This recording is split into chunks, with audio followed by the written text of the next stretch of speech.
Welcome to The Hill's Coronavirus Report. I'm Steve Clemons, editor-at-large of The Hill.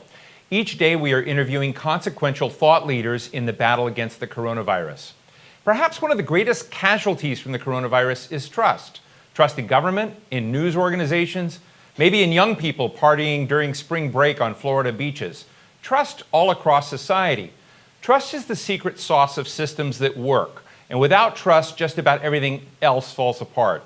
One of the annual measures I pay careful attention to is the Edelman Trust Barometer that does polling and careful analysis of the levels of trust people have in all sorts of different kinds of institutions. Richard Edelman is president and CEO of Edelman Public Relations, and Richard launched some special editions of his Trust Barometer to look at the impact of the coronavirus on society's trust in government, in business, in the media, and more. And we are lucky to have him here today to help us understand who stands out in the world of trust and who does not. Richard, welcome. Thanks so much for joining me today. Let me just get right at the fundamental question. If you're looking at unemployment figures today that are sky high in the United States, and you look at the White House recommending that we, that some potentially inject disinfectants. You have some companies out there, who've been quiet, some that have been deployed. Can you give us a quick picture of the state of trust in America right now? So I think the most important fact for listeners is business has to step into the void left by lack of quality information. The media is seen as politicized.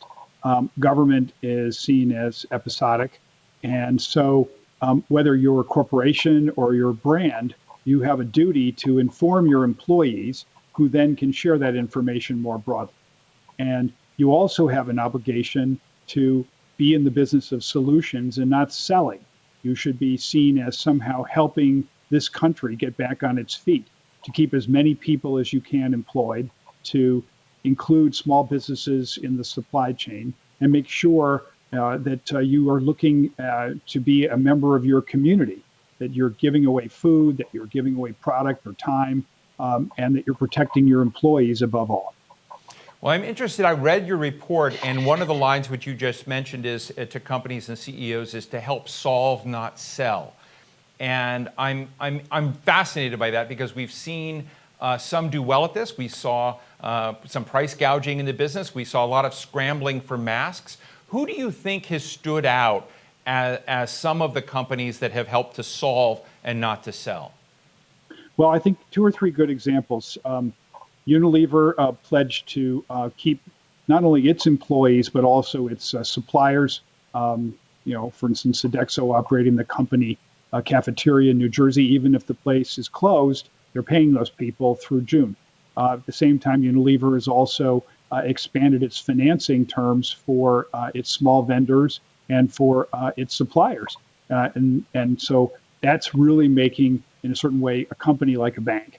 Also, I think Starbucks is now trying to reopen, but with different terms, that they're somehow making sure that customers feel safe, that they do a drive-in or whatever and have a different service modality.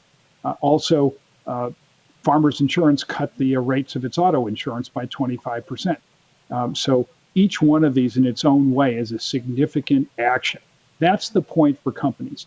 Don't just talk, do something. One of the other interesting elements that I read in one of your reports was essentially the ascension of science. I would have always thought that science was a trusted voice, that doctors, that people with knowledge and expertise were looked at. But it comes out loud and clear that there is even more trust put in those voices than there are in journalists like myself, in political leaders around the country. And I think it's important because we've seen science attacked to some degree on many fronts, not just in the last several years, but before. And I'm interested in your insights into what's going on there and what the implications are for other institutions. People trust those who have credentials. So technical experts from a company or even more scientists. But they also trust those who are close to them. So for instance, my employer CEO or friends and family or peers at the company. because trust usually used to be conveyed vertically and then has moved horizontal, and now has moved local, something close to me. So it's today some combination of scientific fact and people who, in a certain way, I work with all the time, my peers, or even more, my CEO. That puts big obligations on my employer to speak to me frequently. I want updates every day on what's happening with our policies, return to work. Am I going to go back to work with a mask? Am I going to go back to work an A and B shift? Am I going to go in some way without a company cafeteria so that I have some mandatory social distancing? Everybody wants to know specifics. They don't just want to get facts through social media. Social media is deeply distrusted right now because there's too much fake news. Mainstream media is increasingly trusted, but sometimes seen as politicized. So Fox on the right, New York Times on the left, and so I need business in a certain way as the plug between.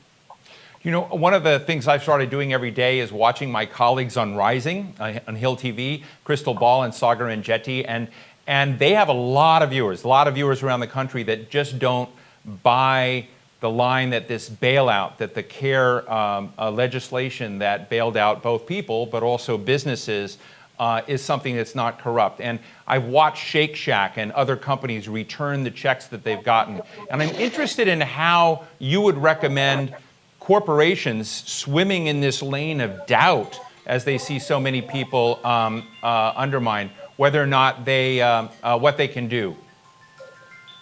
I think that people accept the idea that hotels or airlines or others whose businesses have been crippled by COVID, that they get some government support. What they don't accept is the idea that a retailer, restaurant chain, others who seem to have a good business prospect of getting bailed out. And the Los Angeles Lakers returned $4 million yesterday. They shouldn't have taken it in the first place. We have to be really careful, just as in 2008 and 2009, on getting government bailouts. And if we do, they should be merited and they should be paid back. And there should be transparency as to how they're used. Well, one of the things that really also jumped out about the report related to this is that many of the people that you polled and talked to said that they were willing to punish brands. In fact, this is a global poll. I mean, you've got China, India, South Korea, South Africa, Germany, France, all in this poll. It's fascinating to watch the global perspectives about this. But there's doubt around the world in companies that are duplicitous and that people are willing to punish them. Can you tell us more about that? Well, 3/4 of people said that they would stop using a brand if they felt as if they were somehow exploiting the situation. Pretending to end COVID by getting rid of dandruff, for instance. That's ludicrous. On the other hand, 1/3 of people said they've already changed brands because of the acts of responsibility taken by brands. So in a way, I believe in brand democracy. The idea that somehow I have more power through what I buy every day than I do voting every 4 years. And so I really want to have to be a belief-driven buyer, and I fundamentally want brands to stand for me during this terrible time. You and I have talked about your trust barometer in previous years. I really love it. I find it fascinating. And in earlier years, you saw business really taking it on the chin, that they were not looking at as trusted voices and trusted players in the economy. Does this COVID crisis create an opportunity for them to reprove themselves and to come back in an upward cycle? I think in two industries in particular, there's a real opportunity. So financial services has really been the bottom dweller for the last decade, ever since the financial crisis. And it started to build back with JP Morgan and Wells Fargo and others trying to rebuild communities, Detroit, et cetera. That's a big moment now because banks are distributing the PPP funds. What else can they be doing to get money to small business in particular? The other is tech. For the first time last Davos, Steve, we found that tech was no longer the most trusted industry in 1/3 of the countries that we survey. That's a big warning sign for tech. So either tech is a force for good here, enabling e-commerce, somehow enabling us to work from home in a safe way, or it's seen as a way of helping the wealthy make a bigger difference to the disadvantaged who can't do this kind of education at home, et cetera. So tech really has to play carefully in trying to provide product to those who don't normally participate. Richard, what advice or counsel would you give the White House through this? Because the White House doesn't fare very well either. In terms of trusted voices, as I sort of looked at it, there are doctors that are ahead. People looked at their neighbors as more trustable than they did their country's leader, if I was reading your data correctly.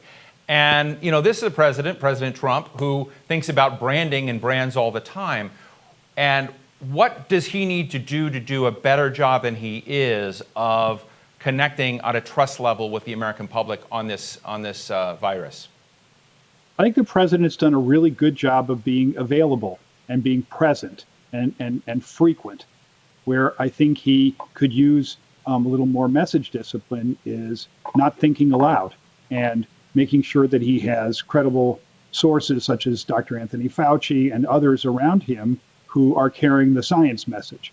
A president needs to be empathetic. He needs to be specific about federal aid to small business, but he needs to leave the science to those who are scientists. That's a very clear steer from our trust study, which said that 80% trust scientists, 40% trust politicians. They don't want this politicized. They want solutions that work and that are tangible. Another sector I've been talking to are scientists at pharmaceutical firms. And everyone I've talked to says, hey, the answer to this is eventually going to be vaccines and antivirals that the pharmaceutical industry produces. But if you look at the reactions in the American public out there, they may know that's true, but they still don't trust the pharmaceuticals on things like cost and accessibility. And I'm interested in how, if you have any insights from your research, that gives a way for pharmaceuticals to navigate this better, because they could come up with a vaccine but still end up being public enemy number one. So I think the pharma companies have an important, maybe once in a generation opportunity here to be heroes.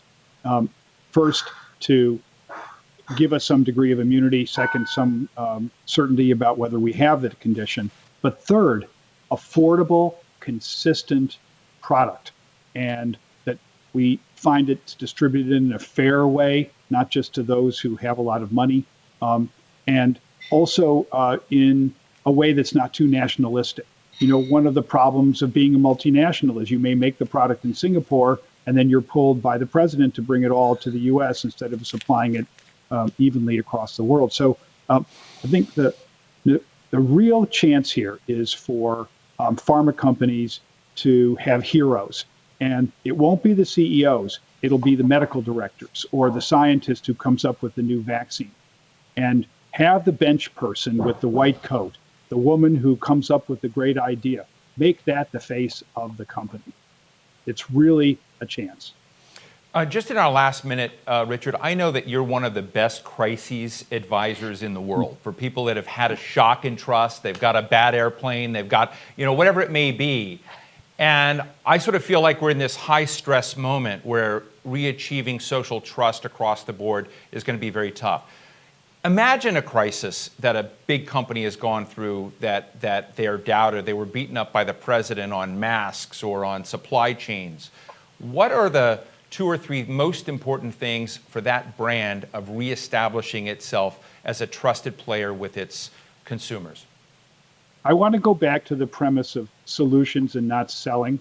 I want that company to definitely be seen as a major partner of this country in solving COVID, and that the commitment is more than financial, it's actually spiritual, and that the CEO, the board, and employees all reflect this drive to achieve a solution, and that we want to be on the side of the angels, on the side of our employees and keeping them working, and also on the side of our communities, so that we're giving away product, that we're somehow really pitching in to make this as short a crisis as we can. Richard, I always learn when we have these conversations. Thank you for educating me and all of our viewers today. Thanks so much for joining us, and thank you for joining me today. See you tomorrow. I'm Steve Clemons. Be well.